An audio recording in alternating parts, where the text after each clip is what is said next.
पहला प्रश्न। मेरे व्यक्तित्व के दो हिस्से। एक प्रतिदिन जमीन पर लेटकर आपको साष्टांग प्रणाम करता है और उससे सुखी होता है, और दूसरा प्राह प्रतिदिन ही पूछ बैठता है, तुम्हें क्या पता कि यह भगवान ही है। क्या दोनों मेरे अहंकार के हिस्से हैं, और क्या श्रद्धा निरअहकार में ही जन्म लेती?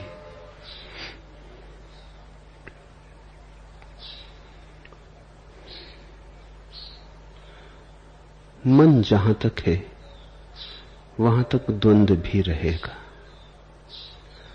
मन बिना द्वंद्व के ठहर भी नहीं सकता, पल भर भी नहीं ठहर सकता। मन के होने का ढंग ही द्वंद्व है, वो उसके होने की बुनियादी शर्त है। अगर तुम्हारे मन में प्रेम होगा तो साथ ही साथ कदम मिलाती घृणा भी होगी। जिस दिन घृणा विदा हो जाएगी उसी दिन प्रेम भी विदा हो जाएगा। इसलिए तो बुद्ध पुरुषों का प्रेम बड़ा शीतल मालूम पड़ता है। वो उष्णता प्रेम की जो हम सोचते हैं दिखाई नहीं देती, वैसा प्रेम गया, वो ज्वर गया। इसलिए तो बुद्ध पुरुषों के प्रेम को हमने प्रेम भी नहीं कहा, करुणा कहा है, प्रार्थना कहा है। प्रेम कहना ठीक नहीं मालूम पड़ता। प्रेम का पैशन, त्वरा, तूफान, वहां कुछ भी नहीं। ऐसा ही समझो कि सागर में लहरें उठी हैं, बड़ी आंधी आई, बड़ा तूफान आया है, फिर लहरें शांत हो गई। तो क्या तुम ये कहोगे जब सागर में कोई तूफान ना होगा कि अब तूफान है लेकिन शांत है? तूफान बचा ही नहीं। अब ये कहना कि तूफान है और शांत है व्यर्थ की बात हुई। शांत होने का अर्थ ही है कि तूफान ना रहा।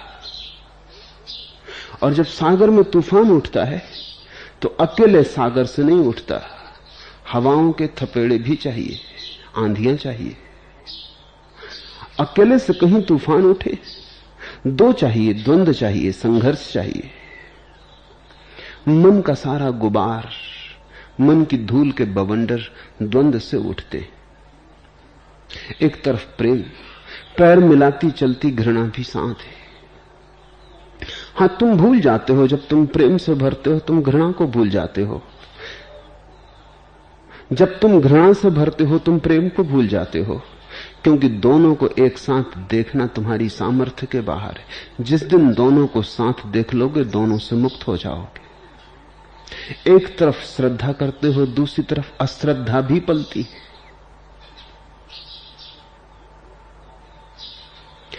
जिसके भीतर श्रद्धा है उसी के भीतर अश्रद्धा हो सकती है। इसे समझने की कोशिश करना।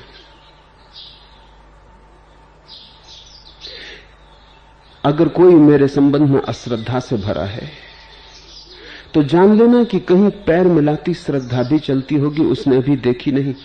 इसलिए मेरे दुश्मनों को मेरे दुश्मन मत मान लेना। उनमें मेरे मित्र भी छिपे हैं, मौजूद हैं, आज नहीं कल प्रकट हो जाएंगे। जो मेरी निंदा करने का कष्ट उठाता है उसके भीतर कहीं प्रशंसा छिपी है, अन्यथा निंदा भी व्यर्थ हो जाएगी। कौन निंदा की चिंता करेगा? जरूर कुछ राग है, जरूर मुझसे कुछ जोड़ है, कोई सेतु है।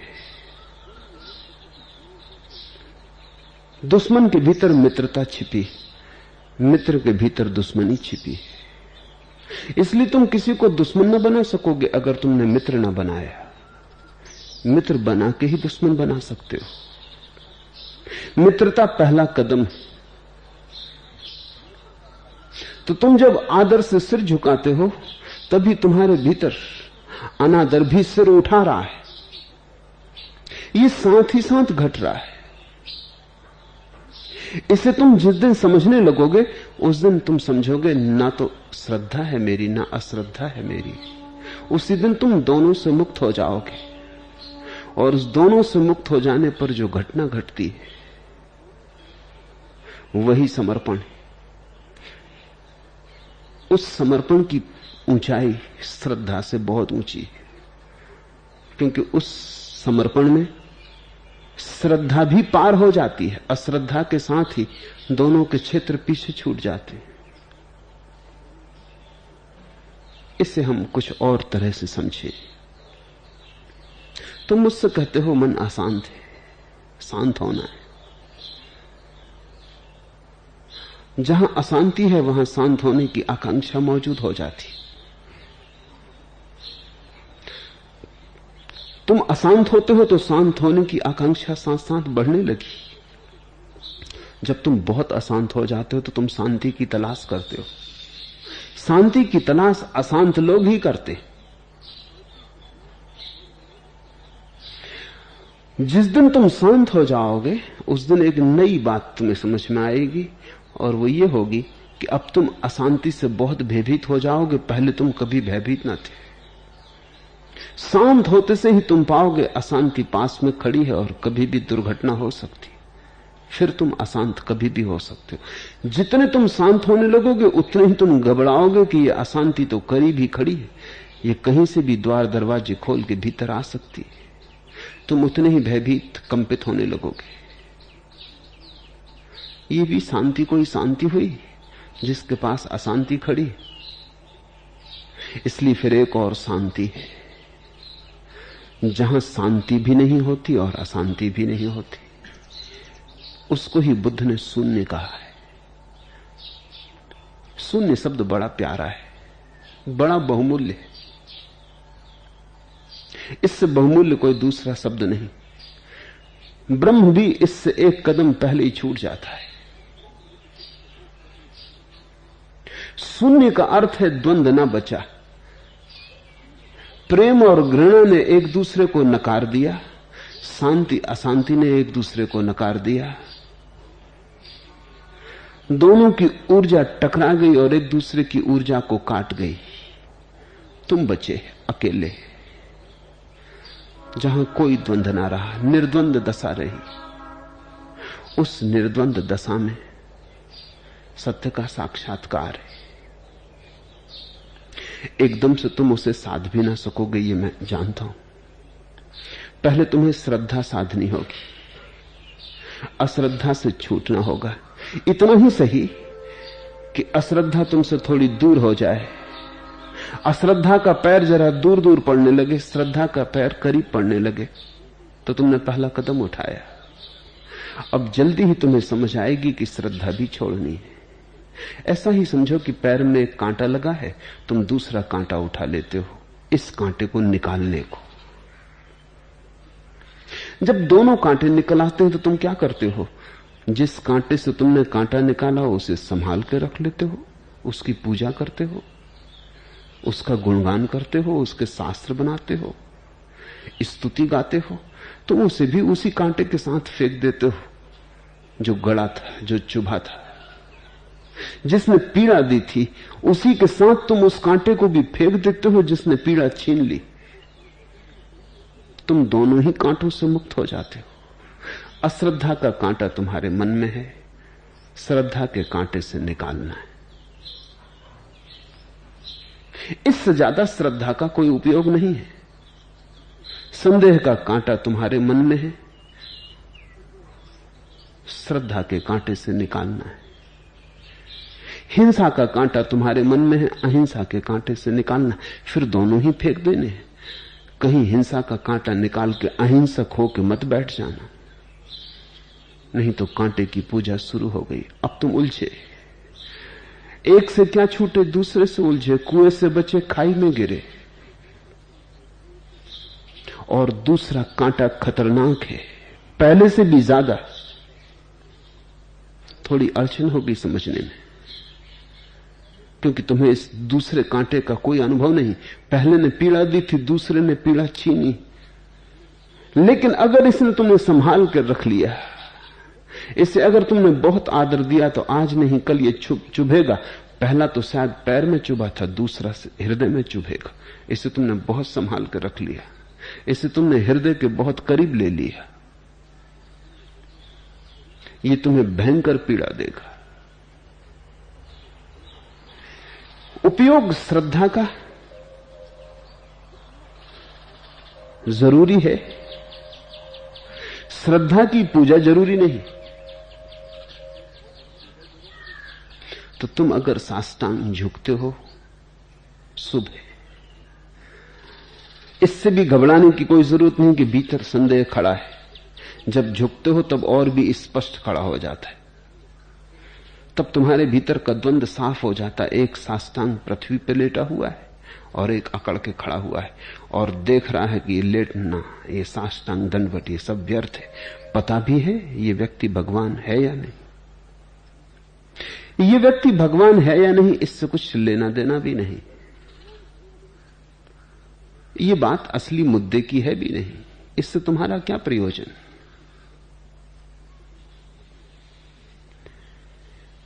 इसे तुम जान भी कैसे पाओगे, इसका उपाय भी क्या है जानने का। इसके लिए प्रमाण कहां खोजोगे। कोई उपाय नहीं तुम्हारे पास, उपाय की जरूरत भी नहीं है। यह व्यक्ति तो बहाना है ताकि दूसरा कांटा हाथ में आ जाए। यह व्यक्ति तो निमित्त है। ये ना भी हो भगवान तो भी समझदार इसका उपयोग कर लेंगे, और ये भगवान भी हो तो भी ना समझ चूक जाएंगे। इससे प्रयोजन ही नहीं। पत्थर की मूर्ति भी काम दे सकती है। असली सवाल श्रद्धा के शिक्षण का है। तुम अगर खाली आकाश के सामने सिर झुका सको तो खाली आकाश भी पर्याप्त है, पत्थर की मूर्ति की भी कोई जरूरत नहीं। लेकिन कठिनाई होगी। खाली आकाश के सामने सिर झुकाओगे,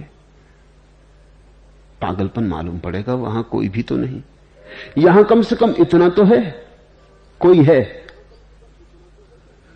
शक सुबह ही सही, संदेह ही सही, संदेह के योग्य भी कोई है। इतना भी बहुत है, क्योंकि जिस पर संदेह हो सकता है उस पर श्रद्धा भी आ सकती है। जहां संदेह आ गया श्रद्धा बहुत दूर नहीं, जहां श्रद्धा आ गई संदेह बहुत दूर नहीं। भूल कहां हो जाती है, अगर तुम इस उलझन में पड़ गए कि यह व्यक्ति भगवान है या नहीं, यह पत्थर की मूर्ति वस्तुतः भगवान की मूर्ति है या नहीं। अगर तुम इस चिंता में पड़ गए तो धीरे धीरे तुम पाओगे तुमने श्रद्धा का हाथ छोड़ दिया, तुमने संदेह का हाथ पकड़ लिया। संदेह भी तुम्हारे भीतर, श्रद्धा भी तुम्हारे भीतर। हाथ तुम श्रद्धा का पकड़ना, संदेह का बहुत पकड़ के चल लिए हो। और ध्यान रखना कि श्रद्धा का हाथ भी ऐसा नहीं पकड़ लेना है कि कारागृह हो जाए। गांठ नहीं बांध लेनी, भांवर नहीं पाड़ लेनी। ऐसा मत कर लेना कि यह भी एक बंधन हो जाए, फिर छूटे न छुटाए बने। इसे भी कल छोड़ ही देना है, देर अबेर इसे भी छोड़ देना है। और अगर तुम्हें यह ख्याल में रहे कि देर अबेर यह भी छूट ही जाएगा, जब संदेह ही चला जाता है तो श्रद्धा का फिर करोगे क्या। संदेह के रोग के लिए श्रद्धा की औषधि थी। अब इन बोतलों को छाती से लगाए घूमते रहोगे जब बीमारी ही ना रही। ध्यान रखना, कभी कभी बोतलें बीमारी से भी महंगी हो जाती। बीमारी तो छूट जाती है, फिर बोतलें पकड़ जाती।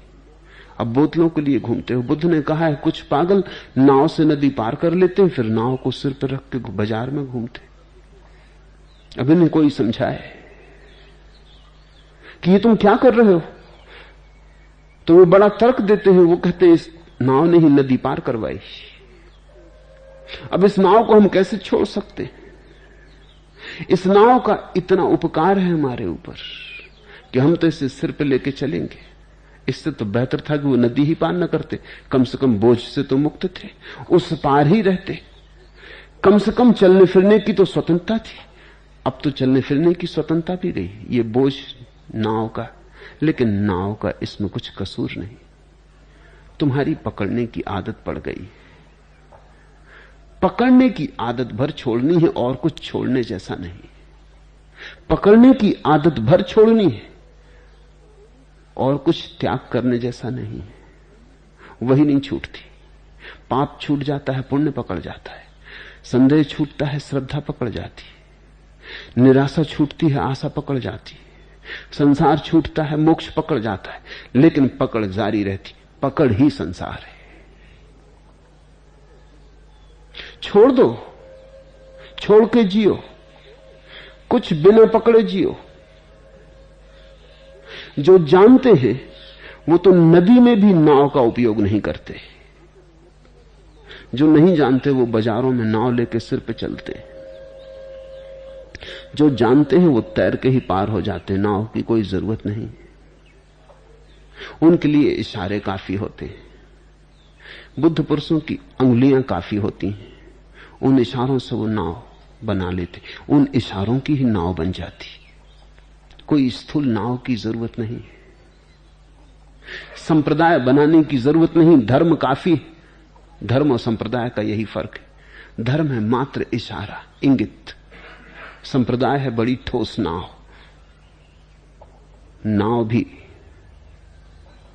लकड़ी की नहीं, पत्थर की। डुबाएगी, पार इससे तुम ना हो सकोगे। तो घबराओ मत। द्वंद्व बिल्कुल स्वाभाविक है। उदास मत हो जाओ। ये द्वंद्व बिल्कुल ही जैसा मन का स्वभाव है, होगा। इससे कुछ थक जाने की, इससे कुछ बेचैन हो जाने की जरूरत नहीं।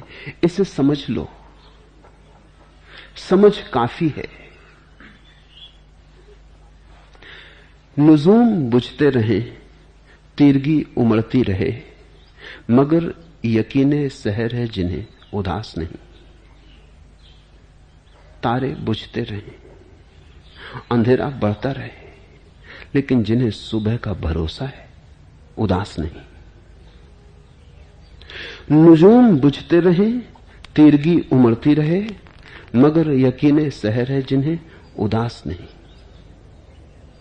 उफुक धड़क तो रहा है, सुझाई दे कि न दे।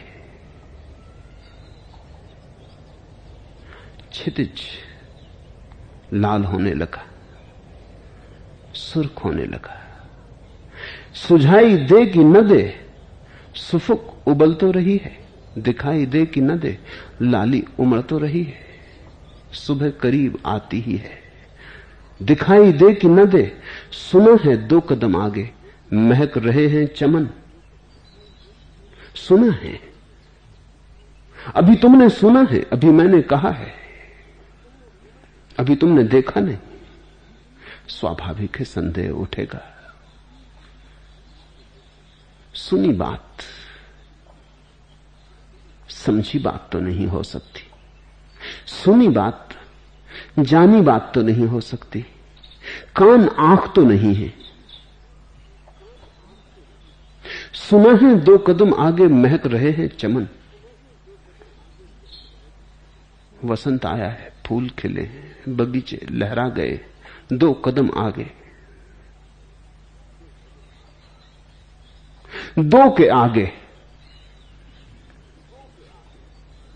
एक का वसंत मौजूद है। सुना है 2 कदम आगे, महक रहे हैं चमन। इसलिए तो हवाओं में है लतीफ चुभन। जब तुम बगीचे के करीब पहुंचने लगते हो तो हवाएं ठंडी होने लगती। एक मनमोहक गंध नासापुटों को छूने लगती है। शीतलता शरीर का स्पर्श करने लगती है। हवा का गुणधर्म बदल जाता है। मेरे पास अगर तुम्हें हवा का गुणधर्म बदलता मालूम पड़ता हो, बस काफी। मैं भगवान हूं या नहीं इसकी फिक्र छोड़ो। करना क्या है, 2 कौड़ी की बात है। इससे तुम्हें लेना देना क्या? इतना काफी है अगर मेरे पास तुम्हें किसी हवा की थोड़ी सी भी गंध मिल जाती हो, जिससे भरोसा आता हो कि बगीचे पास हो सकते। सुना है 2 कदम आगे महक रहे हैं चमन, इसलिए तो हवाओं में है लतीफ चुभन, इसलिए तो अंधेरे में पड़ रही है सिकन। अगर मेरे पास तुम्हें सूरज का दर्शन न हो, अगर अंधेरे में पड़ती एक प्रकाश की रेखा का भी पता चलता हो तो काफी है, तुम्हारे भरोसे के लिए पर्याप्त। तुम्हें कोई सारी नदी को थोड़ी सेतु बनाना है, तुम्हें कोई सारी पृथ्वी को थोड़ी ही चमड़े से ढक देना है। अपने पैर को ढकने लायक चमड़ा मिल जाए, जूता बन जाए, काफी। तुम्हें मेरे भगवान होने से क्या लेना देना। इसीलिए तो अंधेरे में पड़ रही है सिकन। अगर अंधेरे में जरा सी प्रकाश की सिलवट भी दिखाई पड़ती हो, काफी है, इतने से काम हो जाएगा। तुम उसी को पकड़ लो। तुम इसकी चिंता ही छोड़ो कि मुझसे पूरी पृथ्वी ढक सकेगी। मैं भगवान हूं या नहीं, मैं सूरज हूं या नहीं, क्या करोगे। अगर जरा सा टिमटिमाता दिया भी तुम्हारे हाथ में पकड़ जाता हो, काफी है, तुम्हारी रात कट जाएगी, तुम्हारी सुबह करीब आ जाएगी। सुना है 2 कदम आगे महक रहे हैं चमन, इतना ही अगर तुम्हें मेरे पास सुनाई पड़ जाए, इतना ही सुनाई पड़ जाए कि बगीचे हैं और उनकी महक तुम्हें आने लगे, इतना ही तुम्हें समझ में आ जाए कि प्रकाश है, जरा सी झलक आ जाए तो फिर कोई फिक्र नहीं। नुजूम बुझते रहे, तीरगी उमड़ती रहे, मगर यकीन सहर है जिन्हें उदास नहीं। फिर क्या चिंता, तारे बुझते रहे, रात बढ़ती रहे।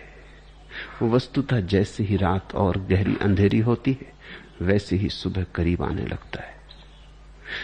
जैसे जैसे सुबह करीब आता है, रात और गहराने लगती है, अंधेरी होने लगती है। तुम्हारी श्रद्धा बढ़ेगी जैसे जैसे, वैसे वैसे तुम्हारी अश्रद्धा भी बढ़ेगी। इसे अगर तुम न समझे तो तुम अकारण बड़े कष्ट में पड़ जाओगे। तुम बड़े रोओगे, जार जार होगे, छाती पीटोगे भीतर कि ये क्या हो रहा है। मैं तो श्रद्धा बढ़ाना चाहता हूं, अश्रद्धा भी बढ़ रही है, बढ़ेगी ही। श्रद्धा के साथ अश्रद्धा बढ़ती, जैसे पहाड़ ऊपर उठता है तो नीचे की खाई बड़ी होती चली जाती। वृक्ष को आकाश की तरफ जाना हो तो जड़ें पाताल की तरफ जाने लगती। दोनों तरफ एक साथ गति होती, मन द्वंद है। तुम्हें लेकिन निर्द्वंद की थोड़ी सी झलक मेरे पास मिल जाए, काफी है। तुम फिक्र छोड़ो, भगवान होने न होने से क्या लेना देना। तुम व्यर्थ की बातों में मत उलझो। जिनको कोई और काम नहीं, उन्हें यह काम करने दो।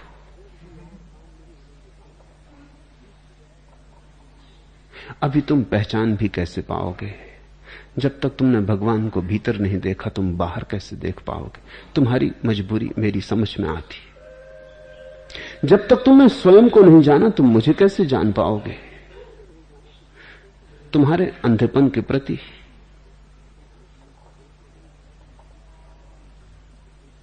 मुझे पूरी करुणा है। लेकिन व्यर्थ की उलझने न बनाओ, वैसी ही जिंदगी बड़ी उलझी हुई है। व्यर्थ के तर्क जालों में मत पड़ो। इतना ही काफी है कि तुम्हें मेरे पास से भविष्य की थोड़ी सी झलक मिल जाए। इतना ही काफी है। मैं कहता हूं इतना भी काफी है कि तुम्हें अपने पे संदेह आ जाए। मुझ पे श्रद्धा ना भी आई तो चलेगा,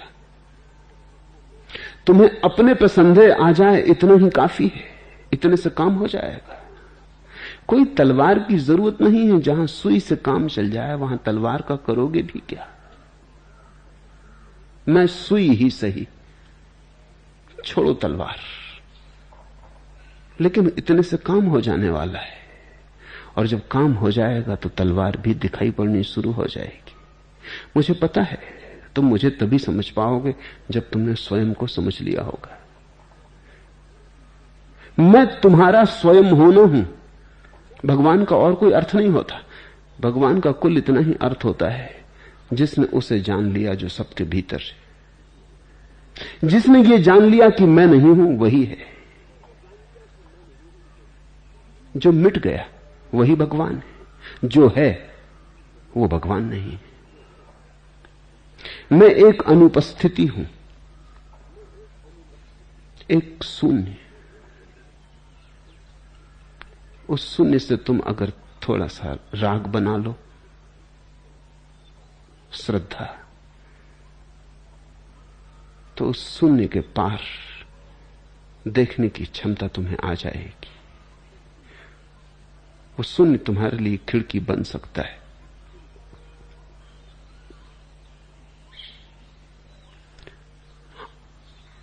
आम चूसने की फिक्र करो, गुठलियां क्यों गिनते हो? कहीं ऐसा ना हो कि ऋतु निकल जाए, तुम गुठलियां गिनते बैठे रहो, फिर पीछे बहुत पछताओगे।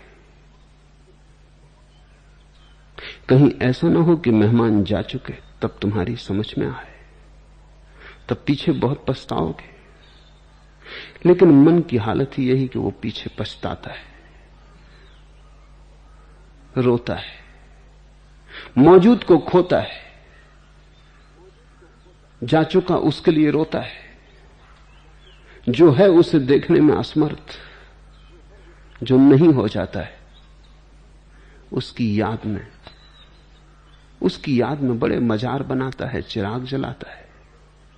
तुम्हारे सब मंदिर तुम्हारे मन की इस मुर्दा आदत के सबूत है। तुम्हारे काबा, तुम्हारे शिवालय तुम्हारे मरे हुए मन की आदत के सबूत है। ऐसी भूल में ना पड़ो। ऐसी भूल तुम पहले भी कर चुके हो। जरूरी नहीं कि तुम ये भूल पहली दफे कर रहे हो। ये संसार बड़ा लंबा चल रहा है, तुम बहुत पुराने यात्री हो, इस रास्ते पर तुम नए नहीं हो। अनेक ऐसे वक्त आए जब तुम बुद्धों के पास से गुजरे हो, लेकिन यही सवाल, गलत सवाल मत पूछो। इससे क्या लेना कि बुद्ध भगवान है या नहीं। बुद्ध से भी लोग यही पूछते, महावीर से भी यही पूछते, क्राइस्ट से भी यही पूछते। तुम ये पूछो मत, इससे होगा क्या है, इससे पूछने से सार क्या है, और कौन तुम्हें प्रमाण दे सकता है। स्वयं भगवान भी तुम्हारे सामने खड़ा हो तो भी ये संदेह तो रहेगा ही कि पता नहीं प्रमाण क्या देगा। भगवान भी प्रमाण क्या देगा। शायद इसलिए तो तुम्हारे सामने खड़ा होने से डरता है, छिपा छिपा रहता। कितने घूंघट डाल रखे हैं उसने, सीधा सामने नहीं आता है, क्योंकि सामने आया कि तुम यही पूछोगे कि आप भगवान हैं, इसका प्रमाण क्या, कैसे माने।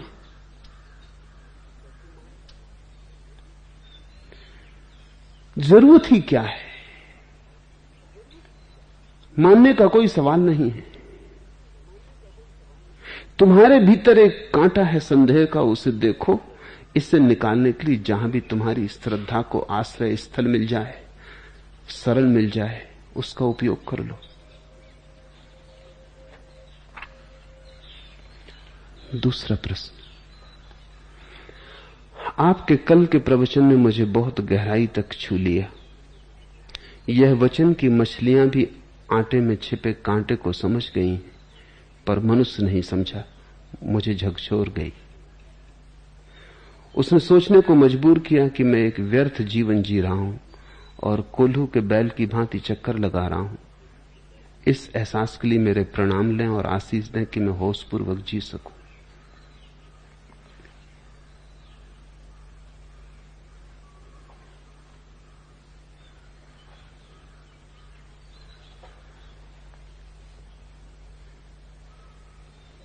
एक एक बूंद जुड़ के सागर बन जाता है, एक एक ज्योति जुड़ के महासूर्यों का जन्म होता है। ऐसी ही छोटी छोटी समझ, छोटी छोटी अंतर्दृष्टि को इकट्ठी करते जाओ, राशिभूत इकट्ठी करते जाओ। यही तुम्हारे भीतर परम प्रकाश की शुरुआत है। कोई महान विस्फोट के लिए प्रतीक्षा मत करो, छोटे छोटे चिंगारियों को इकट्ठा कर लो। जिंदगी छोटी छोटी बातों से बनी है।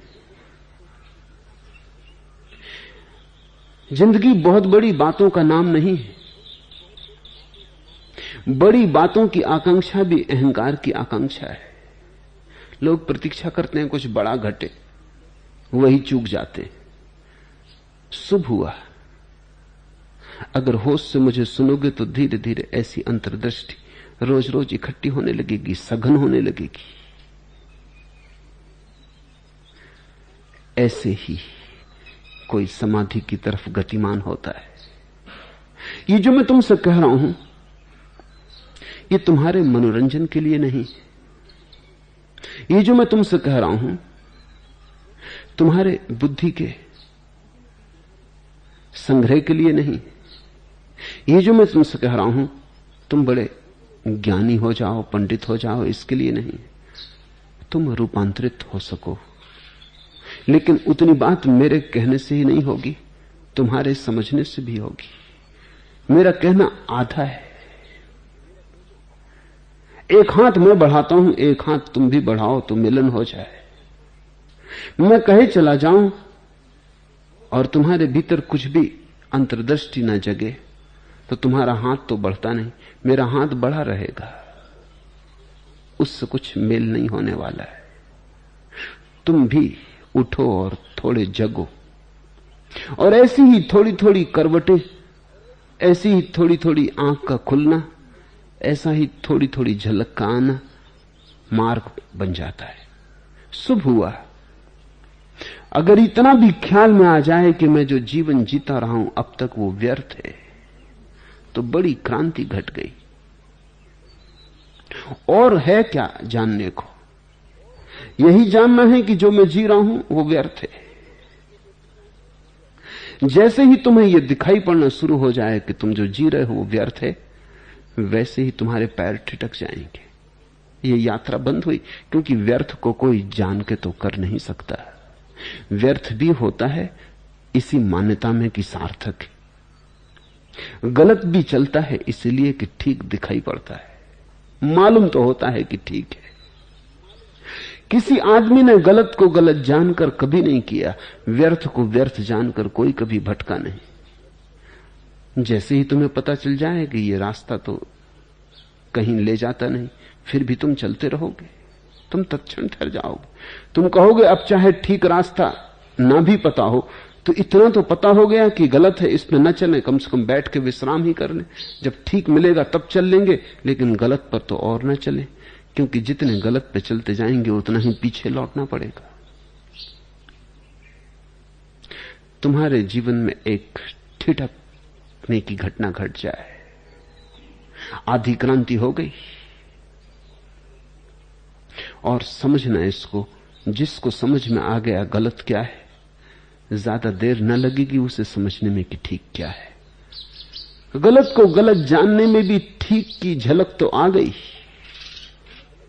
गलत को गलत पहचानने में सार्थक का मापदंड कहीं तुम्हारे भीतर सक्रिय हो गया।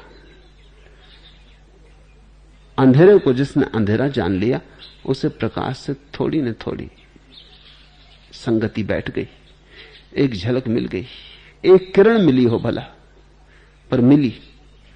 बिना एक किरण मिले अंधेरा अंधेरा मालूम न पड़ेगा। शुभ हुआ कि लगा मैं एक व्यर्थ जीवन जी रहा हूं, कोल्हू के बैल की भांति चक्कर लगा रहा हूं। यही है दशा। वर्तुल में घूमते हैं हम, वहीं वहीं आ जाते, फिर वहीं वहीं आ जाते। कोल्हू के बैल के जैसी ही हमारी दशा है। कोल्हू का बैल चलता तो दिन भर है, पहुंचता कहीं भी नहीं। तुम भी सुबह से शाम तक चलते हो, पहुंचते कहां हो? हाथ में कभी कुछ लगता है? मंजिल कहीं पास आती मालूम पड़ती है? जन्म के वक्त तुम जहां थे अभी भी वहीं हो या कहीं आगे बढ़े? कैसा मजा चल रहा है, कैसा तिलिस्म है, कैसा जादू है, कैसा भ्रम है कि दौड़ रहे पहुंचते कहीं नहीं। बच्चों की किताब है एलिस इन वंडरलैंड, एलिस परियों के देश में। एलिस जब परियों के देश में पहुंची तो थक गई, बड़ी थक गई इस जमीन से परियों के देश तक आते आते। भूख भी लगी है, थक भी गई है, प्यास भी लगी है, और उसने पास ही एक बड़ी वृक्ष की घनी छाया में परियों की रानी को खड़े देखा। मिष्ठान्नों के थाल उसके चारों तरफ लगे, फलों के थाल सजे, और जैसे ही एलिस की नजर पड़ी परियों की रानी के ऊपर, परियों की रानी ने इशारा किया कि आ। पास ही मालूम पड़ता है वृक्ष। वो दौड़ी, वो दौड़ती रही, फिर ठिठक के खड़ी हो गई। बड़ी हैरानी मालूम पड़ी, वृक्ष और उसके बीच का फासला कम नहीं होता, उतना ही है। सुबह से दौड़ती है, दोपहर आ गई, सूरज सिर पे आ गया, छाया सिकुड़ के बड़ी छोटी हो गई, भूख और भी बढ़ गई इस दौड़ने से, घटी ना, और फासला उतना का उतना है। वो फिर चिल्ला के पूछती है कि ये मामला क्या है, मैं पागल हो गई हूं या पागल किसी पागल मुल्क में आ गई हूं? ये क्या हो रहा है, ये कैसे नियम है? ज्यादा दूर नहीं है रानी, क्योंकि उसकी आवाज उस तक पहुंच जाती है, और रानी कहती घबरा मत, तू जरा ठीक से नहीं दौड़ रही, जरा तेजी से दौड़, इतनी ही जरूरत है। वो तेज दौड़ती है, बहुत तेज दौड़ती, पसीने से लथपथ होकर गिर पड़ती। सांझ होने के करीब आ गई, सूरज उतरने लगा है। देखती है फासला उतना का उतना, थरथरा जाती, घबरा जाती कि क्या हो रहा है, जैसे एक दुख स्वप्न देखा हो। वो चिल्ला के पूछती है ये मुल्क कैसा है, क्या यहां चलने से रास्ते पार नहीं होते? वो रानी हंसती, वो कहती जहां से तू आती उस पृथ्वी पर भी नियम यही, वहां भी चलने से कोई रास्ते पार नहीं होते। यहां भी नहीं पार होते, वहां भी पार नहीं होते, चलने से कभी कोई रास्ते पार हुए पागल? ये कहानी तो बच्चों की है, लेकिन बूढ़ों के समझने योग्य है। जिस देश में तुम रह रहे हो ये परियों का देश है, ये झूठा है, जादू से भरा है, कोई तिलिस्म, कोई अंधापन है। तुम दौड़े चले जाते हो, तुम्हें कभी कुछ मिला? तुम कभी पहुंचे? भूख बढ़ती जाती, महत्वाकांक्षा बढ़ती जाती, भिक्षा का पात्र बड़ा होता जाता, भरता कुछ भी नहीं। दौड़ते दौड़ते दोपहर आ जाती, जवानी आ जाती, फिर सांझ भी होने लगती, बुढ़ापा आ जाता, फिर हाथ पैर थक जाते हैं, फिर तुम गिर जाते हो जमीन पर, कब्र बन गई। पहुंचे कहीं? कोल्हू के बैल जैसा चलना है। अगर ये दिखाई पड़ जाए तो तुम ठिठक जाओगे, तुम कहोगे बहुत दौड़ लिए, अब दौड़ेंगे ना, अब बैठ के सोच लें।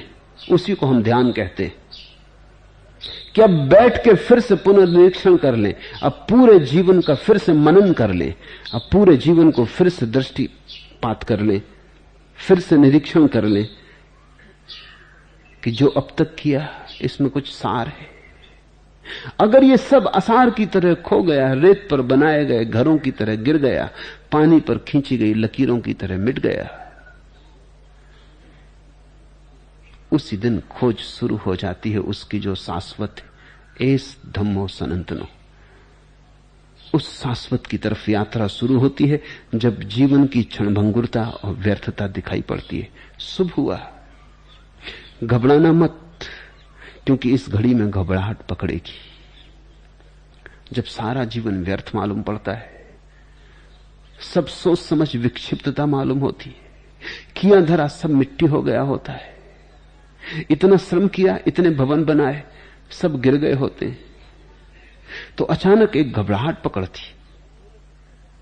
उस घबराहट में बहुत से लोग और तेजी से दौड़ने लगते हैं, ये सोच के कि शायद हम ठीक से दौड़ नहीं रहे, दूसरे तो पहुंच रहे हैं, कोई सिकंदर हो गया, कोई नेपोलियन हो गया, दूसरे तो पहुंच रहे हैं, एक मैं ही नहीं पहुंच पा रहा हूं, जरूर दौड़ की कुछ कमी। तो कुछ तो घबरा के और तेजी से दौड़ने लगते।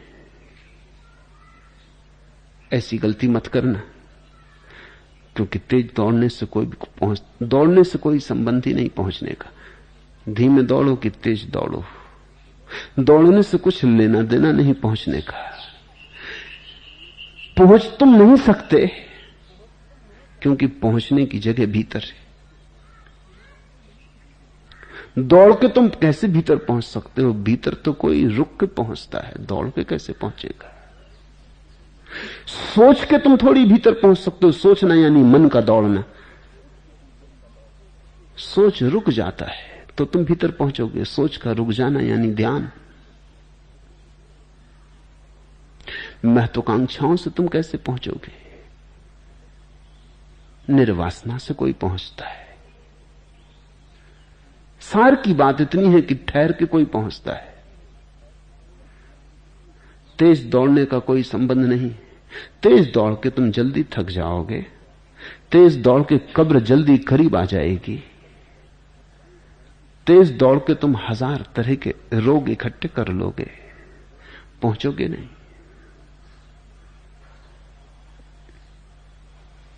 घबराना मत। जब अचानक ऐसी समझ आती है कि सब व्यर्थ है, एक झंझावात घेर लेता है, एक आंधी पकड़ लेती, घबराहट होती, सब व्यर्थ, अब तक का किया धरा सब व्यर्थ। अहंकार डमाडोल हो जाता है, नाव जैसे डूबने लगी। इस नाव को डूब ही जाने देना है। इस नाव के न डूबने के कारण ही तुम्हारा जीवन व्यर्थ हुआ जा रहा है। इसलिए इसको बचाने में मत लग जाना। और बचाने में लगने की आकांक्षा बिल्कुल स्वाभाविक है। इस स्वाभाविक आकांक्षा से ऊपर उठना होगा। घबराना मत। अंधेरा घेर लेगा, आंधी घेर लेगी, लेकिन तुम बैठ रह जाना। सबके पहलू में कहीं फूट रही है पौ भी। कभी दुनिया में अंधेरे ना जहांगीर हुए। अंधेरा कभी दुनिया में जीत नहीं पाया है।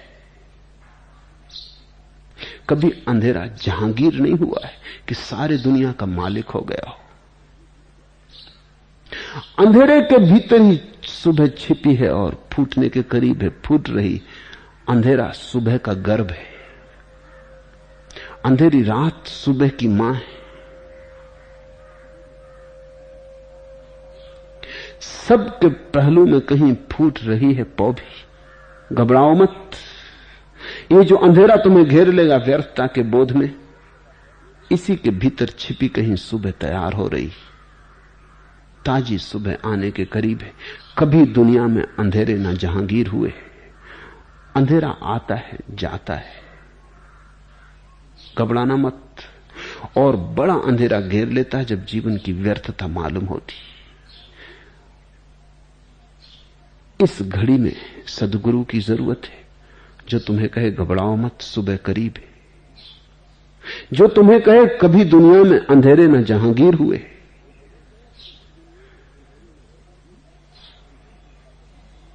क्योंकि बहुत लोग इस घड़ी में और भी पागलपन से दौड़ने लगते,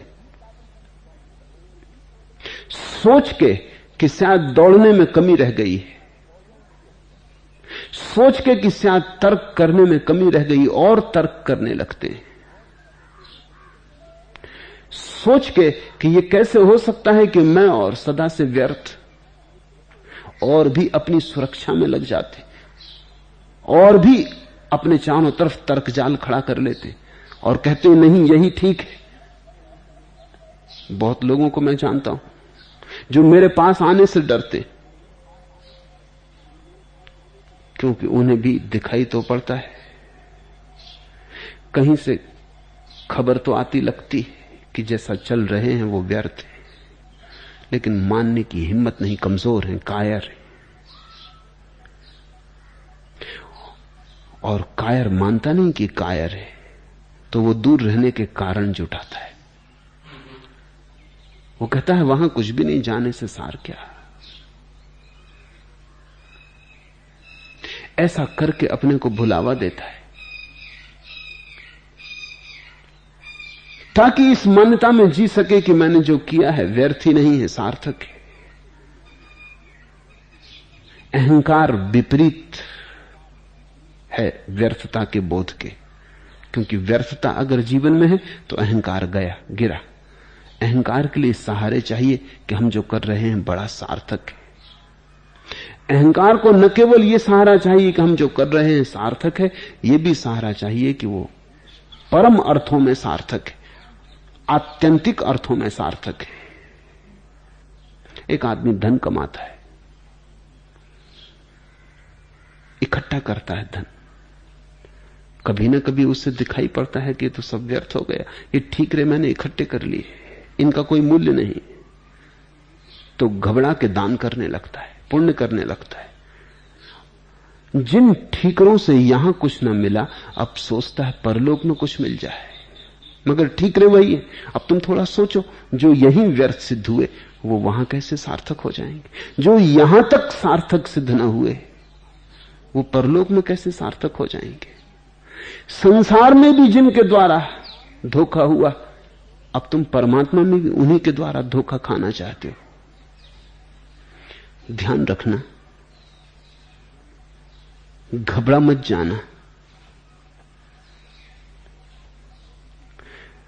जिस दिन समझ में आता है सब व्यर्थ है, उस दिन जिंदगी एक दुख स्वप्न की भांति टूट जाती, जैसे अचानक वीणा के तार टूट गए, एक झंझनाहट रह जाती है, संगीत खो जाता है, धीरे धीरे झंझनाहट भी खो जाती, तुम बिल्कुल शून्य में स्थिर रह जाते हो। शून्य घबराता है, कुछ करने का मन होता है, कुछ भी कर लो। हाय ख्वाबों की ख्याबा साजियां, आंख क्या खोली चमन मुरझा गए। तुमने अब तक जो भी बगीचे देखे, फूल देखे, सब सपनों के थे, और तुमने जो क्यारियां लगाने की कल्पनाएं और योजनाएं बनाई थी वो सब स्वप्न में थी। हाय ख्वाबों की ख्याबा साजियां, वो जो क्यारियां लगाने की तुमने बड़ी योजनाएं बना रखी थी, महल बनाए थे, बगीचे लगाए थे, वो सब स्वप्न में थे। आंख क्या खोली चमन मुरझा गए। आंख खुलते ही पता चलता है कि चमन खोने लगे, बगीचे कहीं दूर अंधेरे में डूबने लगे, कहीं दूर हटे जाते। किस तजल्ली का दिया हमको फरेब, और ऐसा लगता था कि हम जो कर रहे हैं उससे प्रकाश के करीब आ रहे हैं। किस तजल्ली का दिया हमको फरेब, किस धुंधल के हमको पहुंचा गए।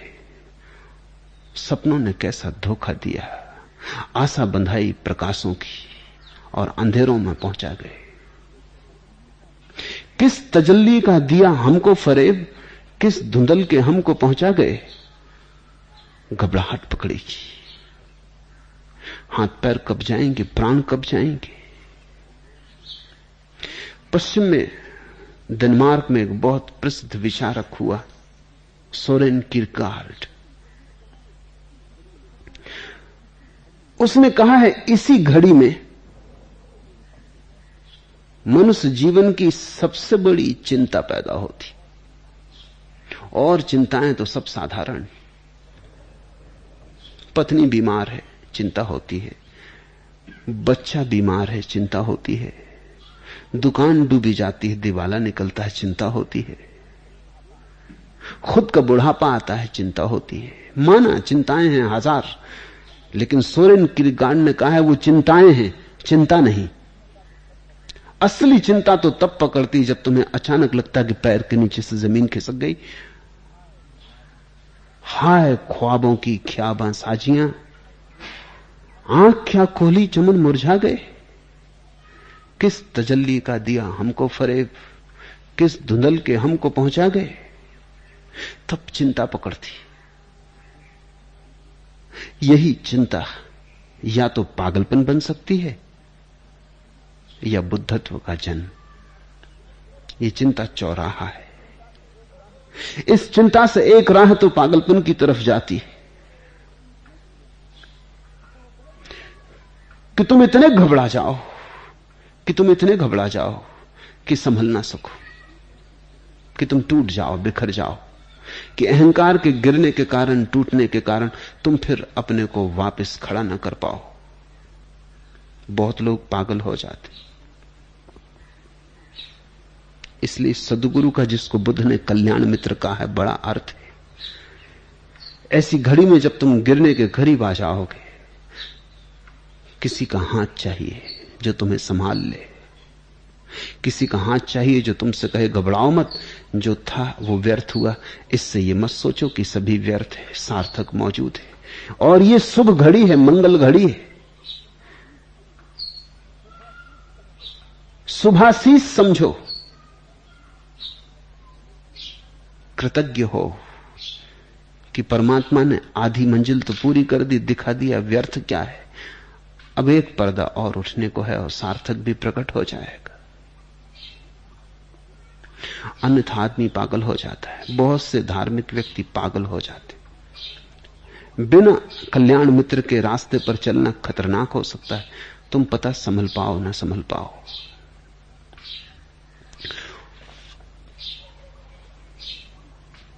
और ध्यान रखना, ये शुरुआत है, ये रास्ते का प्रारंभ है, जीवन की व्यर्थता का दिखाई पड़ जाना। ये यात्रा कुछ ऐसी है कि शुरू तो होती है, अंत कभी नहीं होती। फिर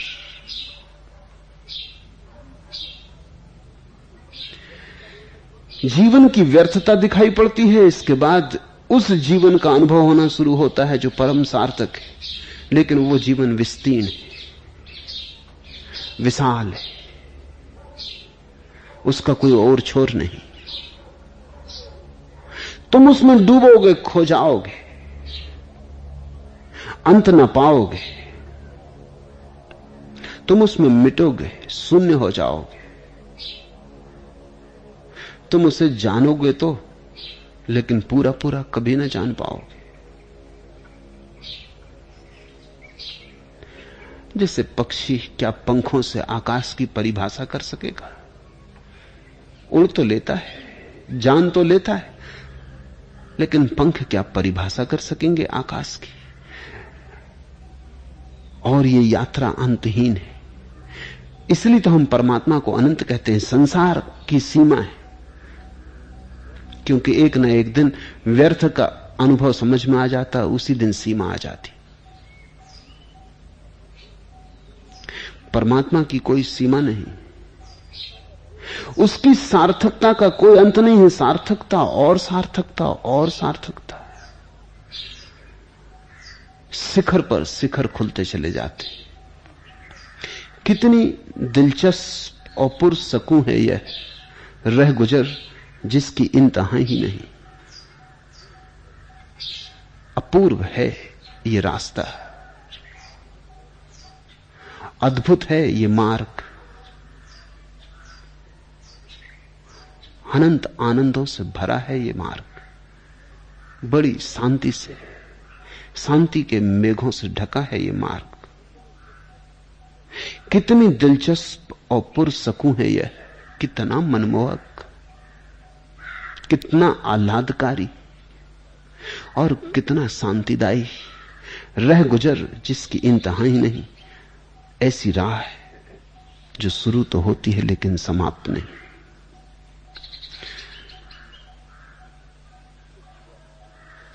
शुभ हुआ एक छोटी सी अंतर्दृष्टि हाथ लगी। इस चिराग को पकड़ो, इस ज्योति को संभालो। यही ज्योति कल सूरज बन जाएगी।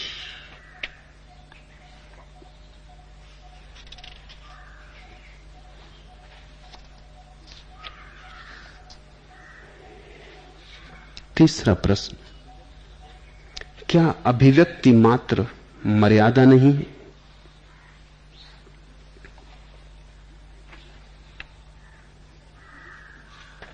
निश्चित ही अभिव्यक्ति मात्र मर्यादा है। जो प्रकट होता है उसकी सीमा है, प्रकट होते ही सीमित हो जाता है। जो अप्रकट रह जाता है वही असीम है। सृष्टि की सीमा है, सृष्टा की नहीं। कविता की सीमा है, कवि की नहीं। चित्र की सीमा है, फ्रेम है, चित्रकार की नहीं, क्योंकि जो अप्रगट है वो बहुत है उससे जो प्रकट हुआ, वो अनंत गुना है उससे जो प्रकट हुआ। मैंने तुमसे जो कहा उसकी सीमा है, जो मैं तुमसे कभी ना कह पाऊंगा उसकी कोई सीमा नहीं। बुद्ध एक जंगल से गुजरते हैं, पतझड़ के दिन है, सूखे पत्तों से सारा वन प्रांत भरा है, हवाएं उन सूखे पत्तों को जगह जगह उड़ाए फिरती हैं, बड़ा शोरगुल है। आनंद ने पूछा, भगवान एक बात पूछनी है, आज निजी एकांत मिल गया है, कोई और नहीं। मैं पूछता हूं कि आप जो जानते हैं वो सभी मुझसे कह दिया है। बुद्ध ने अपनी मुट्ठी में सूखे पत्ते भर लिए और कहा, जो मैंने तुमसे कहा है वो इस मुट्ठी में बंद पत्तों की भांति है, और जो नहीं कहा वो इन सारे सूखे पत्तों की भांति है जिनसे पूरी पृथ्वी भरी है। स्वभावतः जो कहा जाता है उसकी सीमा हो जाती है, भाषा सीमा बनाती है, भाषा परिभाषा बनती है।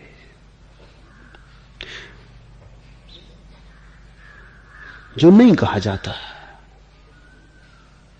जो अभिव्यक्त नहीं होता, जो अभिव्यक्ति के पार रह जाता है, वही असीम। मौन असीम है, मुखरता की सीमा है। इसलिए तो बोलता हूं तुमसे, लेकिन बोलता इसलिए हूं ताकि तुम अबोल में जा सको। कहता हूं तुमसे इतना सिर्फ इसलिए कि तुम मौन की तलाश कर सको।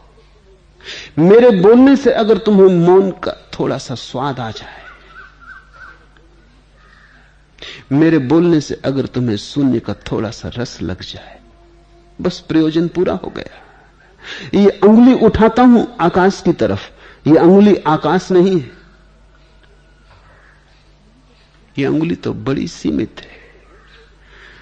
अंगुली को तो भूल जाना, आकाश की यात्रा पर निकल जाना। लेकिन फिर भी जब अंगुली उठाता हूं तो अंगुली आकाश की तरफ इशारा तो करती है।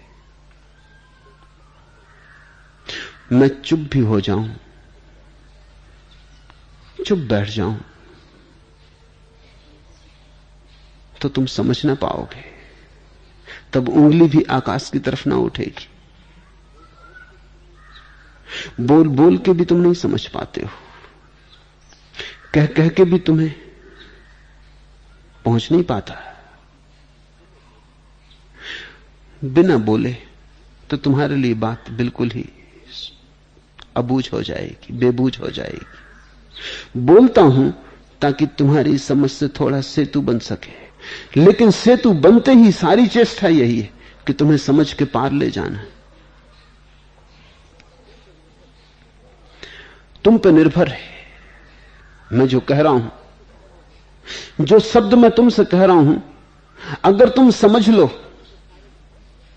तो वे शब्द इशारे बन जाएंगे। अगर तुम न समझो तो वे शब्द कब्रों की तरह हो जाएंगे, उनमें कोई सत्य मर गया। अगर तुम समझ लो तो उन्हीं शब्दों से अंकुर निकल आएंगे, शून्य के, मौन के तुम्हारे भीतर। अगर न समझो तो सूचनाएं इकट्ठी हो जाएंगी। इन्हीं अल्फाज में मदफन है साहों के जमीर, इन्हीं अल्फाज में मलफूफ है मजहब का खुदा। जिन्होंने जाना, जो अपने मालिक बने, उनके वक्तव्य इन्हीं शब्दों में दफन है। इन्हीं अल्फाज में मदफन है साहों के जमीर, इन्हीं अल्फाज में मलफूफ है मजहब का खुदा, और इन्हीं शब्दों में धर्मों का परमात्मा बंद है। तुम पर निर्भर है। अगर तुम इन शब्दों का सार समझ लो, सार शून्य है, सार मौन है। बड़ी विपरीत बात है, शब्द से निशब्द को कहना पड़ता है। बड़ी विरोधाभासी बात है, बड़ी उल्टी बात है। 40 साल बुद्ध बोलते हैं सिर्फ इसलिए कि लोग चुप हो जाएं। मैं रोज बोले चला जाता हूं ताकि लोग चुप हो जाएं। बात बड़ी पागलपन की लगती है कि अगर लोगों को यही समझाना है कि चुप हो जाओ तो आप चुप बैठे, बात सीधी होगी, लोग समझ जाएंगे चुप होना है। लेकिन मामला कुछ ऐसा है कि सफेद लकीर अगर तुम्हें दिखानी हो तो काले तख्ते पे खींचनी पड़ती। सफेद दीवार पे भी खींची जा सकती है, खिंच तो जाएगी, दिखाई ना पड़ेगी। स्कूल का मास्टर भी जानता है कि काला तख्ता रखना पड़ता है। सफेद दीवार भी काम दे सकती है, लिख सकता है, लेकिन लिखा हुआ पढ़ेगा कौन? लिख तो जाएगा, पढ़ना संभव ना होगा। सफेद लकीर को दिखाने के लिए काली पृष्ठभूमि चाहिए। मौन समझाने के लिए शब्दों का उपयोग करना पड़ता है। शब्द काली पृष्ठभूमि है। तो जो मैं तुमसे कह रहा हूं वो शब्दों के बीच में है, जो मैं तुमसे कह रहा हूं वो लकीरों के अंतराल में है। तुमसे जो मैं कह रहा हूं उसमें नहीं है जो मैं कहना चाहता हूं, आसपास है, शब्दों के आसपास है। शब्द को सीधा मत पकड़ लेना, वहीं भूल हो जाएगी। शब्द को झपट के मत पकड़ लेना, अंधा कब्र बन जाएगी। शब्द को आहिस्ते से, बड़े आहिस्ते से, बड़े परोक्ष ढंग से सुनना, शब्द की धुन को पकड़ना, शब्द के गीत को पकड़ना, शब्द के भीतर पड़े संगीत को पकड़ना। शब्द तो खोल की तरह छोड़ देना। शब्द के भीतर शून्य को डालकर भेजा है। शब्द तो कैप्सूल है, औषधि भीतर है। तुम पर सब निर्भर करेगा। ऐसा मत करना कि कैप्सूल की खोल तो चबा जाओ और भीतर जो है उसे फेंक दो। ऐसा ही होता रहा है।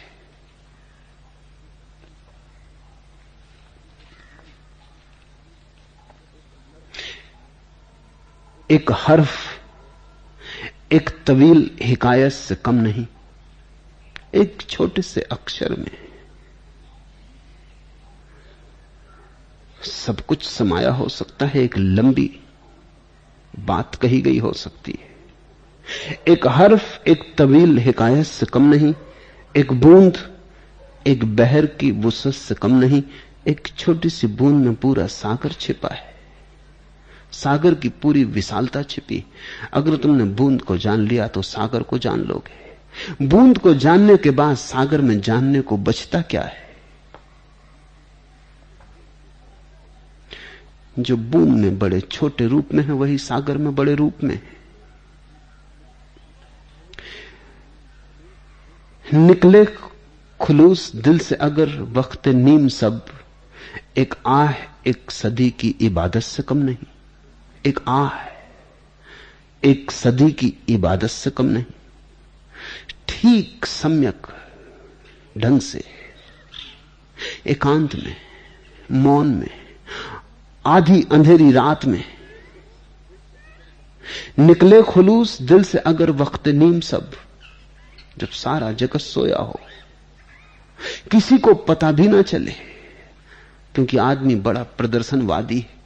प्रार्थना भी करता है, दूसरों को दिखाने के लिए करता है। मंदिर में देखो लोग प्रार्थना करते हैं, जैसी भीड़ बढ़ती प्रार्थना का शोर बढ़ने लगता है। कोई नहीं रह जाता, सन्नाटा हो जाता है। लोग देख लेते हैं, कोई नहीं, सार क्या। प्रार्थना परमात्मा से नहीं हो रही, भीड़ सुन ले, लोगों को पता चल जाए कि प्रार्थना करने वाला कितना धार्मिक है। आधी रात में सूफी फकीर कहते रहे, जब किसी को पता ना चले,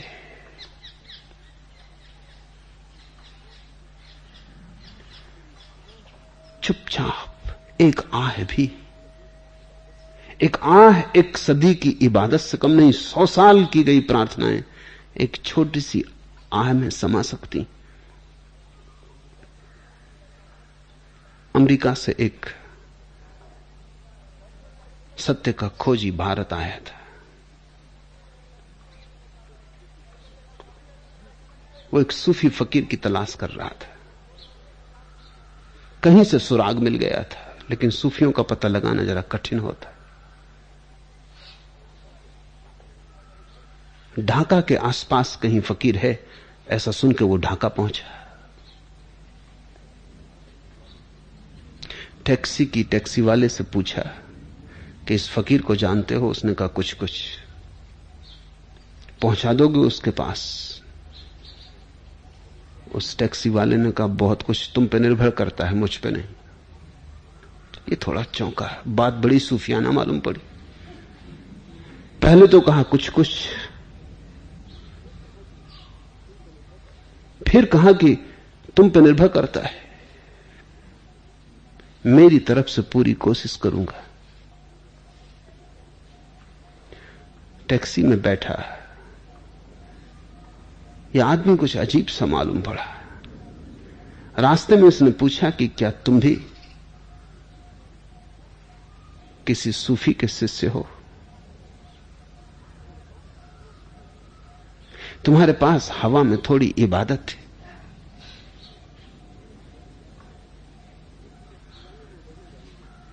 उस टैक्सी वाले ने वहीं गाड़ी रोक दी और परमात्मा से प्रार्थना की कि क्षमा कर। यह आदमी बहुत हैरान हुआ कि मामला क्या है। उसने पूछा कि बात क्या है? मैंने कुछ चोट पहुंचा दी? क्योंकि वो रोने लगा। उसने कहा कि प्रार्थना का पता चल जाए दूसरे को तो प्रार्थना खराब हो गई।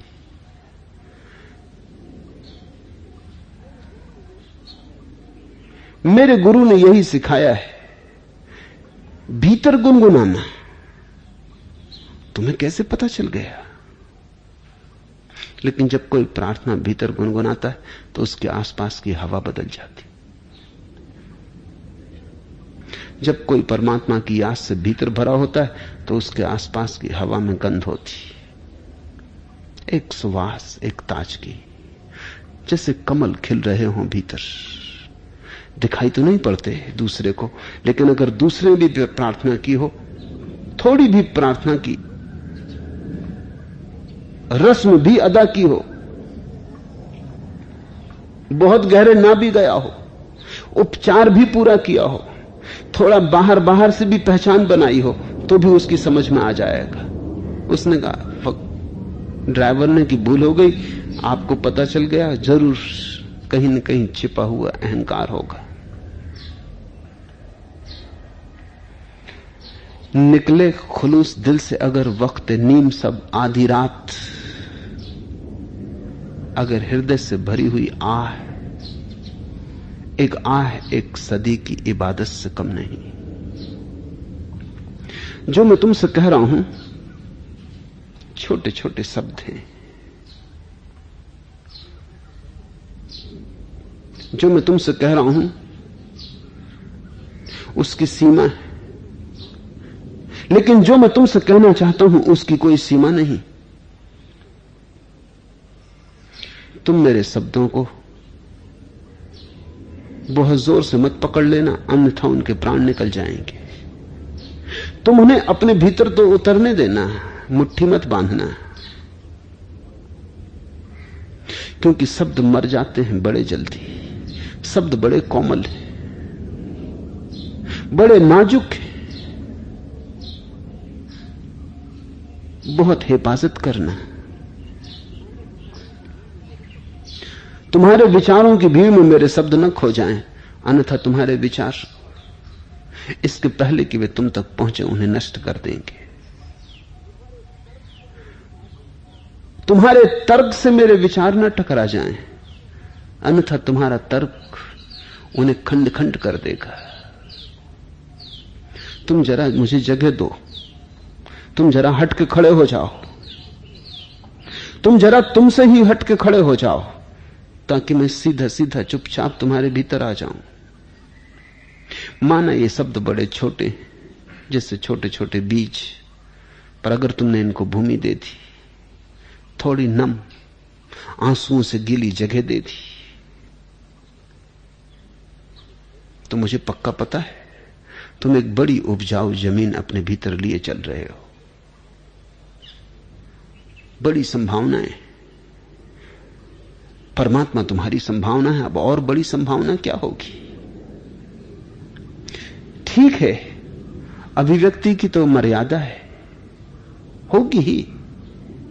शब्दों का उपयोग करना पड़ेगा, धारणाओं का उपयोग करना पड़ेगा, भाषा का उपयोग करना पड़ेगा, ये सब मर्यादाएं लग जाएंगी। अब समझदारी इसमें है सुनने वाले की कि मर्यादाओं पर ध्यान न दे।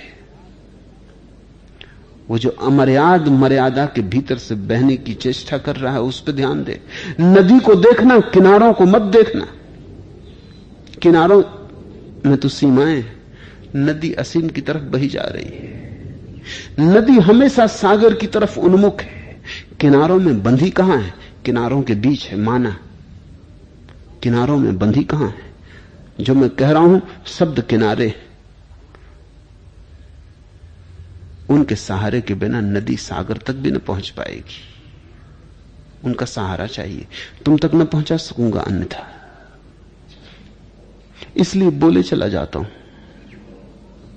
आज चूकोगे, कल चूकोगे, परसों चूकोगे, कभी तो ऐसी घड़ी आएगी, कभी तो ऐसा होगा कि तुम बीच में न खड़े होगे और मैं पहुंच जाऊंगा। एक भी बीच पहुंच जाए बस पर्याप्त है। एक बार तुम्हारे भीतर अंकुरण होने लगे, बीज तुम्हारे भीतर टूटे, सब हो जाएगा। एक सफीना है तेरी यादगार, एक समंदर है मेरी तन्हाई। जब तक तुम्हारे भीतर परमात्मा की याद नहीं उठी है तब तक तुम एक सागर हो, रिक्तता के, एकाकीपन के, अकेले। एक सफीना है तेरी यादगार, एक समुंदर है मेरी तन्हाई। और जैसे ही तुम्हारे भीतर परमात्मा की याद जगनी शुरू हो गई, एक बीज भी टूटा, स्मरण आया, नाव बनी। उसकी याद है नाव, उसकी याद फिर पार ले जाती है। सत्संग का कुल इतना ही अर्थ है, आओ जिक्र यार करें, उसकी याद करें, बहाने खोजें, उसकी बात करें, कुछ निमित्त बनाएं, उसकी स्मृति को जगाएं। धम्मपद एक बहाना है,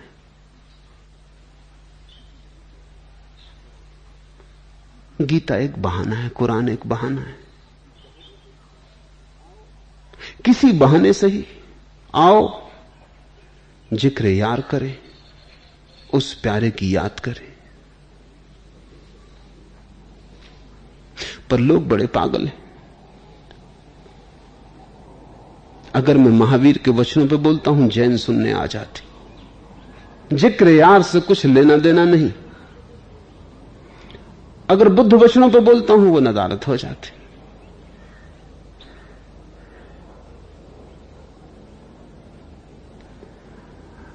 अगर क्राइस्ट पर बोलता हूं, क्रिश्चियन उत्सुक हो जाता। नानक पे बोला, कुछ सरदार दिखाई पड़ने लगे थे, फिर नहीं दिखाई पड़ते। बस एक हमारे सरदार गुरुदयाल को छोड़।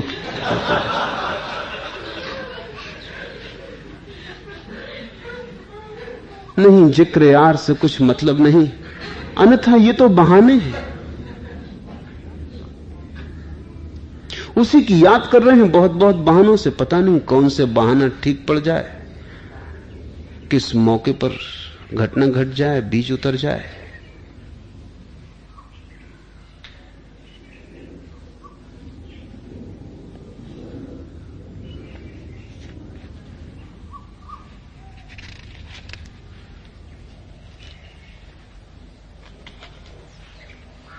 चौथा प्रश्न, आप कहते हैं कि कामना बहिर्गामी है, फिर क्या है जो अंतर यात्रा पर ले जाता है?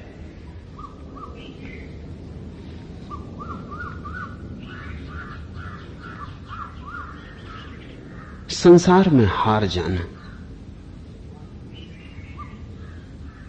वासना में हार जाना, तृष्णा की असफलता परमात्मा में ले जाती, अंतर्गमन में ले जाती। जीवन जैसा तुम जी रहे हो व्यर्थ हो, इसकी प्रगाढ़ चोट जगा जाती, फिर बाहर के जीवन में उत्सुकता नहीं रह जाती। इसे थोड़ा समझो, क्योंकि मैं देखता हूं बहुत से लोग अंतर जीवन में उत्सुक होते हैं लेकिन चोट नहीं पड़ी है, बाहर का जीवन असफल नहीं हुआ है और भीतर के जीवन में उत्सुक हो रहे हैं। तो उनका भीतर का जीवन भी बाहर के जीवन का ही एक हिस्सा होता है, भीतर का जीवन नहीं होता। उनका मंदिर भी दुकान का ही एक कोना होता है, उनकी प्रार्थना भी उनके बही खातों का प्रारंभ होती। श्री गणेशाय नमः, बही खाते का प्रारंभ भगवान से।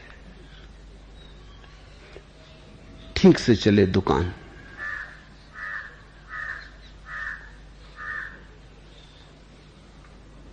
तो परमात्मा का स्मरण कर लेते। परमात्मा का स्मरण करके नरक की व्यवस्था करते।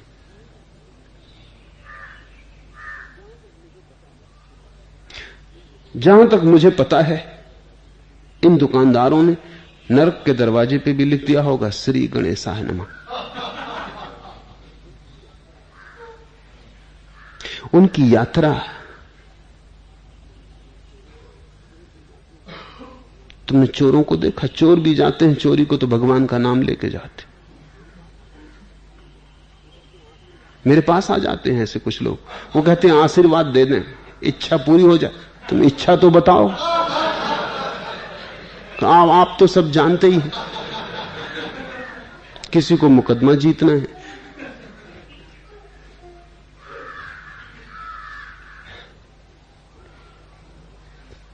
तुम्हारी इच्छाएं व्यर्थ नहीं हो गई हैं जब तक, तब तक अंतर यात्रा शुरू ना होगी। तुम मंदिर में फूल चढ़ाओगे, वो भी तरकीब होगी संसार में सफल हो जाने की। भगवान को भी राजी कर दो, कौन जाने कोई बीच में अड़ंगा डाल दे। गणेश का नाम इसलिए शुरू में लिखा जाता है। कहते हैं गणेश उपद्रवी थे। जो प्रारंभिक कथा है वो बड़ी मजेदार है। गणेश उपद्रवी थे और दूसरों के कार्यों में विघ्न बाधा डालते थे, इसलिए उनका नाम लोग शुरू में ही लेने लगे कि उनको पहले राजी कर लो। फिर तो धीरे धीरे लोग भूल ही गए कि असली बात क्या थी। असली बात सिर्फ यही थी कि उनके उपद्रव के डर से लोग कुछ भी काम करते, शादी विवाह करते, दुकान खोलते, मकान बनाते, उनका नाम पहले ले लेते कि तुम राजी रहना, हम तुम्हारे ही हैं, हमारी तरफ ख्याल रखना। धीरे धीरे बात बदल गई। अब तो गणेश जो है वो मंगल के देवता हो गए। धीरे धीरे लोग भूल ही गए कि उनकी याद करते थे।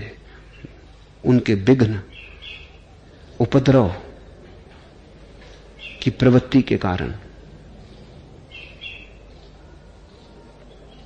शब्द ने एक करवट ले ली, नया अर्थ ले लिया।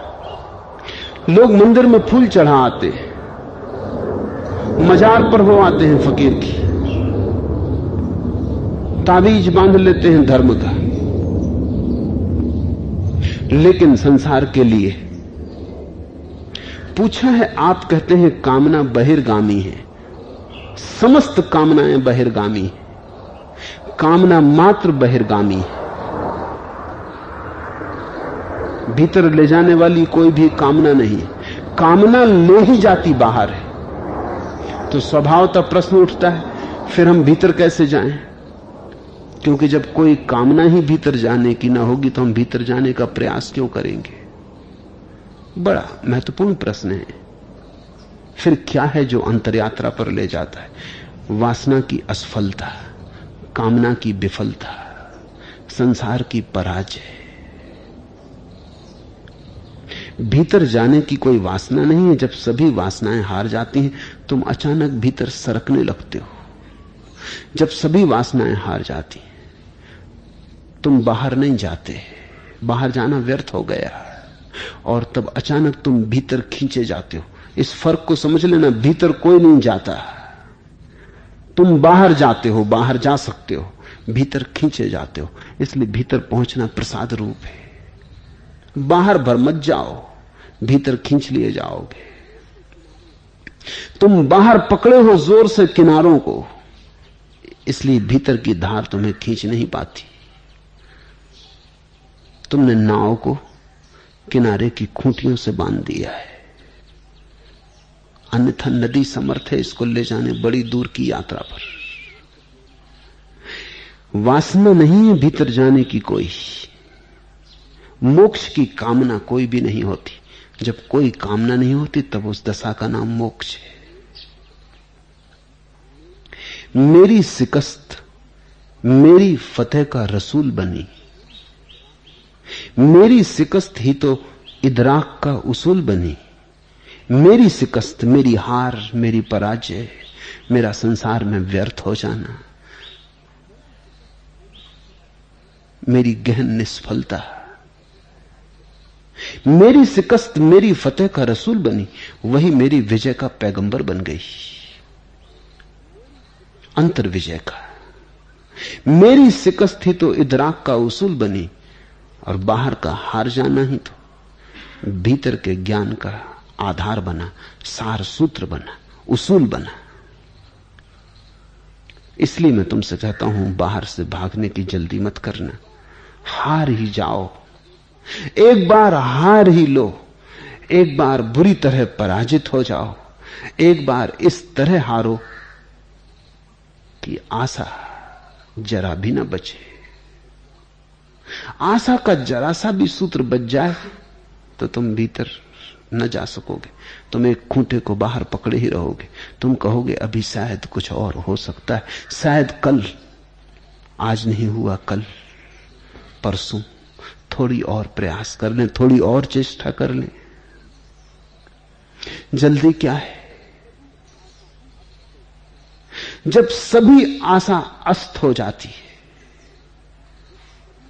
अभी जरा समझना होगा, जब सभी आशा अस्त हो जाती है तो तुम्हारे मन में ख्याल उठेगा, तब तो बड़ी निराशा हो जाएगी। बारीक बात है, जब सभी आशा अस्त हो जाती है तो तुम निराश नहीं होते, क्योंकि निराशा तो आशा के कारण ही होती। जितनी तुम आशा बांधते हो, जितनी तुम आस बांधते हो, उतने ही निराश होते हो। जब जब आशा हारती तब तुम निराश होते हो। जब आशा इस भांति हार जाती है कि जीतना हो ही संभव नहीं है, संभव ही नहीं है, होता ही नहीं, जब तुम इस सत्य को समझ लेते हो कि आशा हारेगी ही, तुम्हारी आशा हारती है ऐसा नहीं, आशा का हारना स्वभाव है, आशा धोखा है, तब तुम निराश नहीं होते। ना आशा बचती है ना निराशा बचती, आशा के साथ ही निराशा भी चली जाती, सफलता के साथ ही विफलता भी चली जाती। अचानक तुम खाली हो जाते हो, आशा निराशा दोनों से, रात दिन दोनों गए। अगर निराशा बची रही तो इसका मतलब है अभी आशा मौजूद है कहीं। अभी भी तुम निराश हो, इसका मतलब अभी भी तुम सोच रहे हो कोई उपाय हो सकता था, अभी भी तुम सोच रहे हो आशा सफल हो सकती थी। ये मेरी आशा हार गई, इसका यह अर्थ नहीं कि आशा हारती। ये आशा हार गई, इसका यह अर्थ नहीं कि सभी आशाएं हारती हैं। मैं थोड़े और उपाय करूं, ठीक से करूं, थोड़ी और व्यवस्था से करूं तो जीत जाऊंगा, इसलिए निराश हो।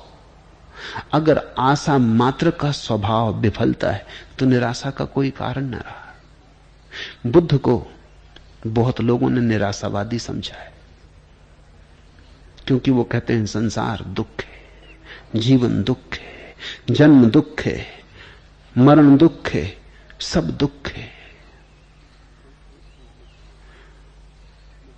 लोग सोचते हैं बुद्ध निराशावादी।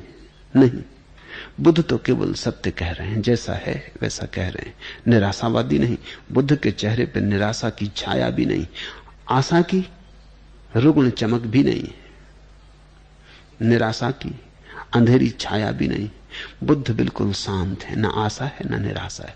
इस घड़ी में ही अंतर यात्रा शुरू होती। मेरी शिकस्त मेरी फतेह का रसूल बनी, मेरी शिकस्त ही तो इदराक का उसूल बनी।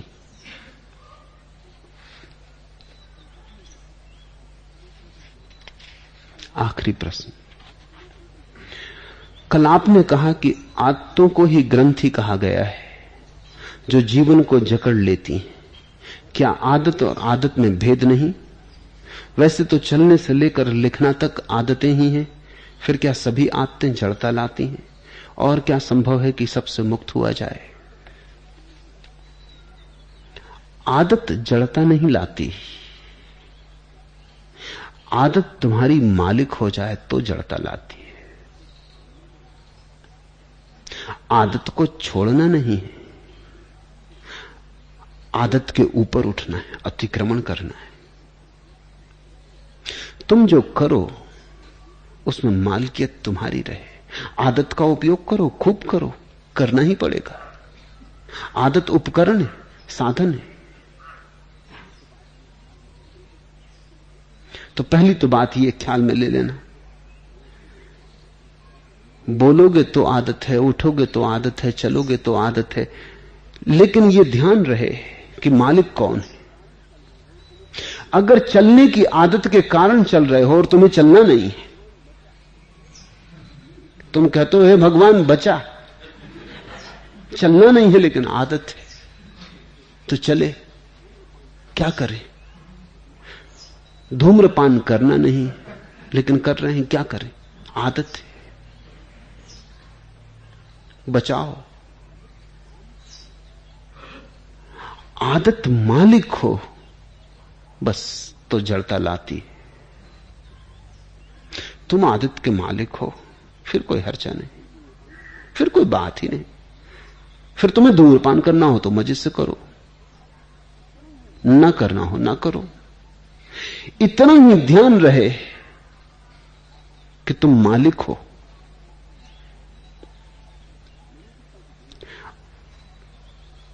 मैं नहीं कहता कि धूम्रपान छोड़ो, बात ही फिजूल है। धूम्रपान से कुछ नहीं मिलता, छोड़ के क्या मिलेगा? अगर छोड़ के कुछ मिल सकता है तो पी के भी कुछ मिल ही रहा होगा, तब तो धूम्रपान बड़ा मूल्यवान है। कुछ लोगों ने तो ऐसा बना रखा है कि धूम्रपान छोड़ दोगे तो भगवान मिल जाएगा। काश इतना सस्ता होता मामला। जो नहीं कर रहे हैं धूम्रपान, उनको क्या मिल गया है?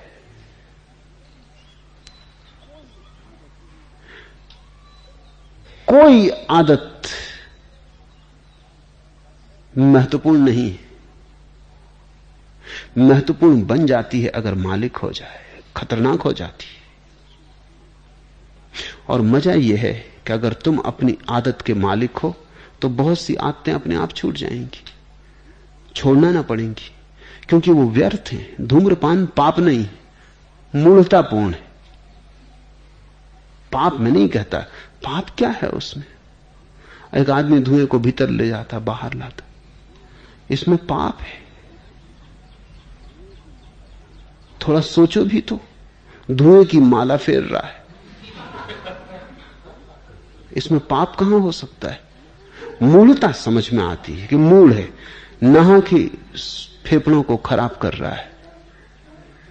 इतनी स्वच्छ हवाएं मौजूद हैं, और जब तक मौजूद है ले लो, जल्दी ही धुआं धुआं हो जाने वाला है।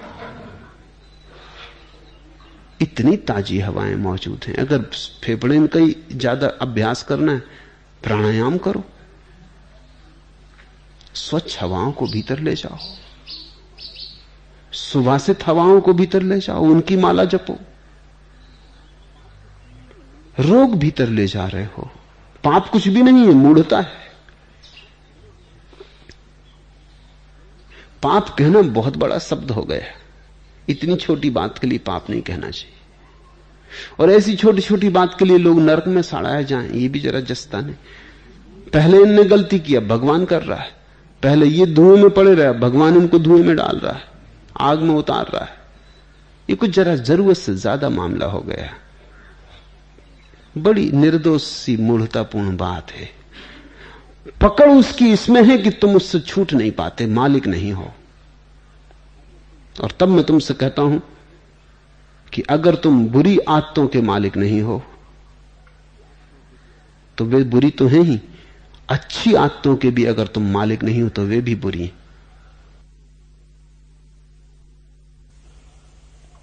अगर ऐसा है कि तुम्हें रोज प्रार्थना करनी ही पड़ेगी, कि तलफ लगती, कि न की प्रार्थना तो दिन भर ऐसा लगता है कुछ चूक गए, कुछ खाली हो गए, बार बार याद आती कि करो, तो ये प्रार्थना भी धूम्रपान हो गई।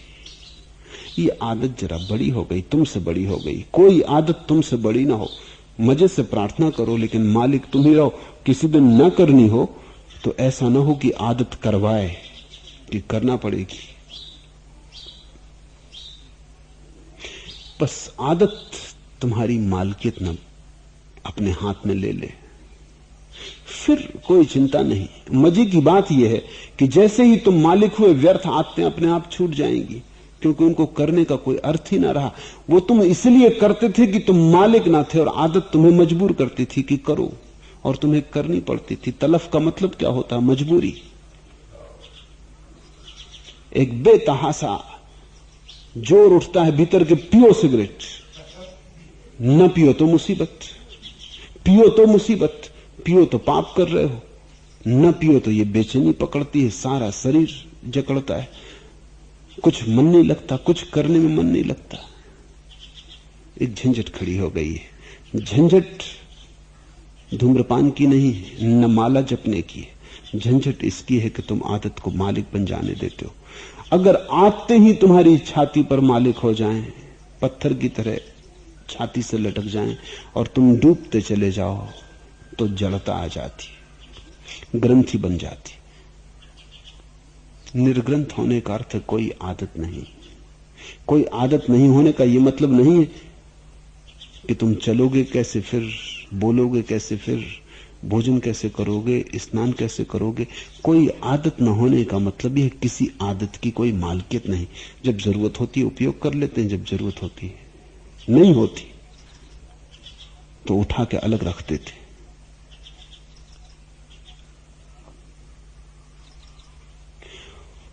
मैं किसी आदत को न तो बुरा कहता हूं न भला। आदत न कोई बुरी होती न भली। आदत बुरी हो जाती मालिक हो जाए तो, आदत भली हो जाती अगर तुम मालिक हो जाओ। और यह भी तरकीब समझ लेना, यह बड़ी तरकीब गहरी। लोग बुरी चीजों को भी अच्छे नाम दे देते हैं। अब बहुत सी आदतों को तुमने अपनी मालकियत सौंप दी है और उनको तुम अच्छी आदत कहते हो। अच्छी कह के तुमने पीड़ा अलग कर ली, अब छूटने की कोई जरूरत ना रही। एक आदमी कहता हम रोज प्रार्थना करते हैं, जिस दिन नहीं करते उस दिन बड़ी बेचैनी मालूम होती। कोई ना कहेगा इससे कि आदत बुरी है, मैं कहूंगा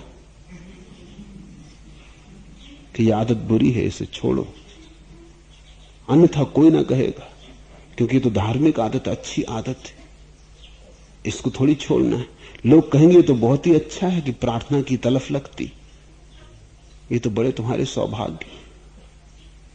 मैं तुमसे कहता हूं सिगरेट की तलफ लगे कि प्रार्थना की बराबर है। तलफ का मतलब है कोई चीज तुमसे बड़ी हो गई, कोई चीज तुम्हारे चैतन्य से बड़ी हो गई, किसी चीज ने तुम्हारी गर्दन को दबा लिया। अगर तुम्हें आज नहीं करनी है तो नहीं कर सकते हो। अगर आज प्रार्थना नहीं करनी तो भी करनी पड़ेगी, मजबूर हो। तो सिगरेट में और इसमें फर्क क्या रहा? कोई फर्क ना रहा। और सिगरेट के खिलाफ तो और भी तरह के कारण हैं, इस प्रार्थना के खिलाफ तो कोई भी कारण नहीं। डॉक्टर कह नहीं सकते कि कैंसर होता है, टीबी होता है, फलां ढिकां।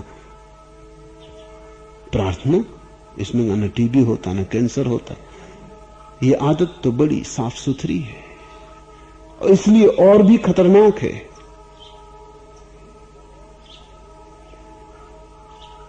ध्यान रखना, कोई आदत अच्छी नहीं न बुरी। नाम देने की तरकीबें मत लगाओ। तुम बुरी चीजों को अच्छे नाम लगा के चिपका देते हो, अच्छे लेबल लगा देते हो, फिर बड़ी उलझन होती है जीवन में।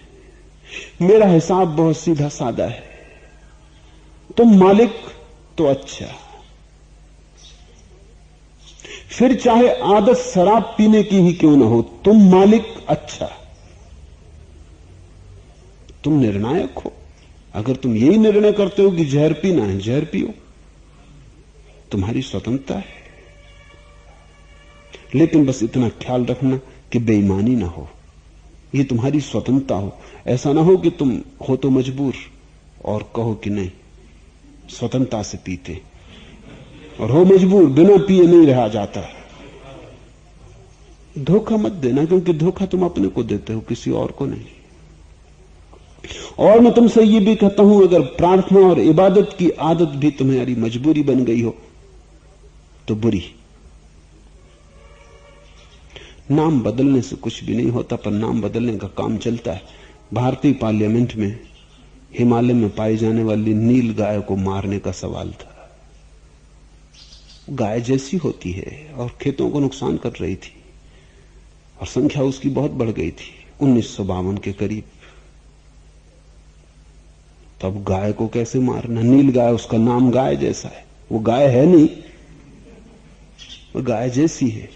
झंझट खड़ी हो जाएगी, मूढ़ों का उपद्रव मच जाएगा, साधु सन्यासी दिल्ली पे हमला कर देंगे कि गाय को मार रहे हो। ये तो महापाप हुआ जा रहा है। 1000 ब्राह्मण को मारने के बराबर पाप लगता है एक गाय को मारने से। ये तो तूफान आ जाएगा।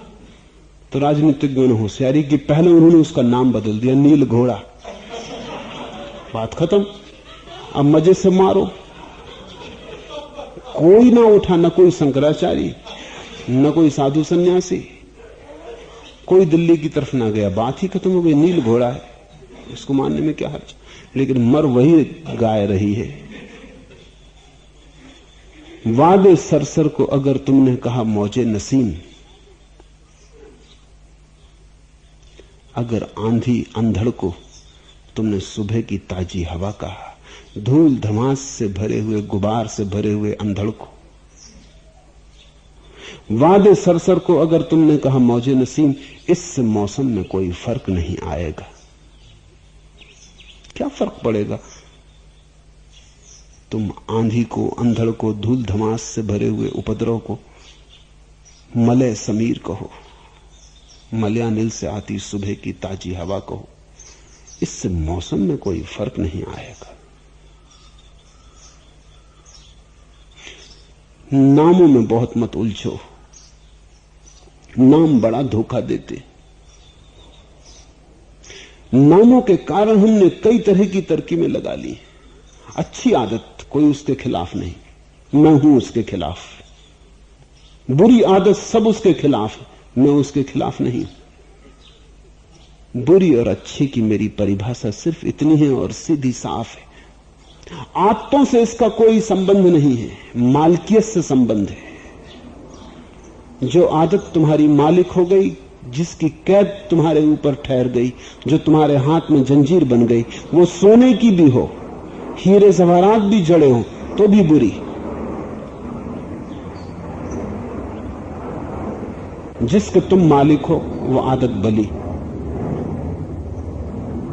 तुम्हारी मालकियत मापदंड है, तुम्हारा स्वामित्व, तुम्हारी परम स्वतंत्रता एकमात्र कसौटी है।